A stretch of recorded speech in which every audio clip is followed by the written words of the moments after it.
21 জুলাই শহীদ দিবসে অনুষ্ঠিতব্য সভা সফল করার জন্য উখড়া জোন তৃণমূল কংগ্রেসের পক্ষ থেকে একটি বিশাল র্যালি বের করা হয়।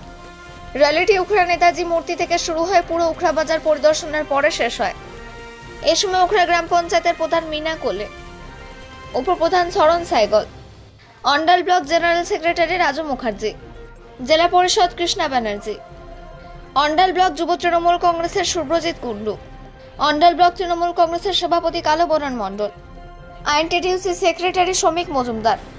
1993 সালের 21 জুলাই মমতা বন্দ্যোপাধ্যায়ের নেতৃত্বে সচিত্র পরিচয়পত্রের দাবিতে মহাকরণ অভিযান পরিচালিত হয়। সেদিন মমতা বন্দ্যোপাধ্যায়ের নেতৃত্বে লক্ষ লক্ষ কর্মী রাইটার্সের দিকে যাচ্ছিলেন, যা দেখে তৎকালীন বামপন্থী মুখ্যমন্ত্রী জ্যোতি বসু এবং তার কর্মকর্তাদের ঘুম ভেঙে যায় এবং সেই কারণে জ্যোতি বসুর নির্দেশে পুলিশ মিছিল থামাতে গুলি চালায়, যেখানে 13 জন মা তাদের সন্তানদের হারান। প্রতি বছরের মতো এবছরে 21 জুলাই তৃণমূল কর্মীরা কলকাতায় বিপুল সংখ্যক শহীদ সভায় শহীদের প্রতি শ্রদ্ধা জানাতে সমবেত হবে। অন্যদের কাজে রক্তাক্ত হয়ে পড়েছিল মমতা ব্যানার্জি আমাদের নেত্রী, তার নেতৃত্বে যুব কংগ্রেসের যে ডাক ছিল সচিত্র পরিচয়পত্র ছাড়া ভোট হবে না, no vote no identity card, এই লড়াইয়ে আমরা সবাই সামিল হয়েছিলাম।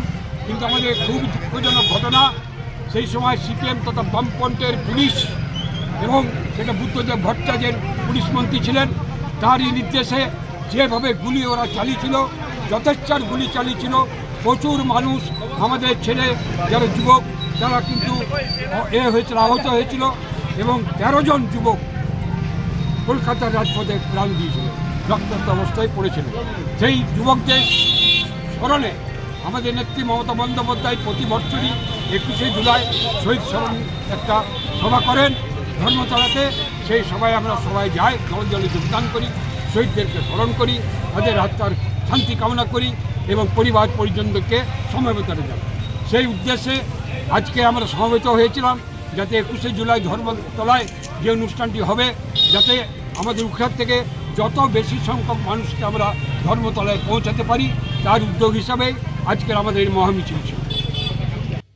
জুলাইকে সমর্থনে এবং 11 জন শহীদ 1993 সালে হয়েছিলেন মমতা বন্দ্যোপাধ্যায়ের নেতৃত্বে, যে no identity card no vote, এই প্রোগ্রামকে ইস্যু করে সেই প্রোগ্রামে লাখো লাখো মানুষ জমায়েত হওয়ার পর সিপিএম পার্টিকে একটা মেসেজ দেয় যে এই জনতার র্যাশ আমাদের মহাকরণ অভিযান করতে আসে, মহাকরণ দখল করতে আসে, কিন্তু না, তাদেরকে একটা ভুল বার্তা গিয়েছিল এবং তারা এই ভুল বার্তায় বিচলিত হয়ে আমাদের যে 13 জন সমর্থককে গুলি করে মারেন এবং তার সাথে সাথে আমাদের এখনকার মুখ্যমন্ত্রী মমতা বন্দ্যোপাধ্যায় তখন সর্বভারতীয় যুব কংগ্রেসের সভাপতি ছিলেন উনি, এবং সেই আন্দোলন থেকেই আমাদের ভারতবর্ষের ইতিহাসে ভোটার কার্ড চালু হয় এবং মানুষরা তাদের সচিত্র পরিচয়পত্র নিয়ে ভোট দিতে যান।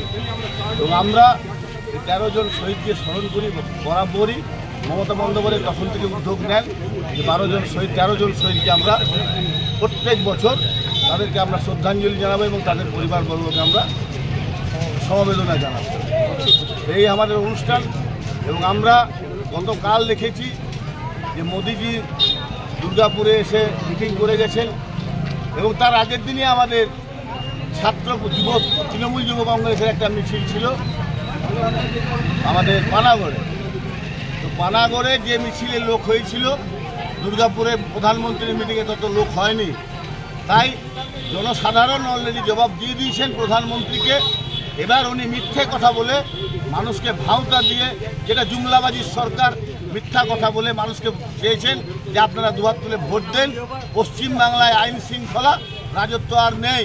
তো মোদিকে আমি হাত জোর করে অনুরোধ করব যে স্যার, আপনি মিথ্যে কথা বহুত বলছেন, কিন্তু আপনি একবার নিজের দিকে তাকিয়ে দেখুন, অপরের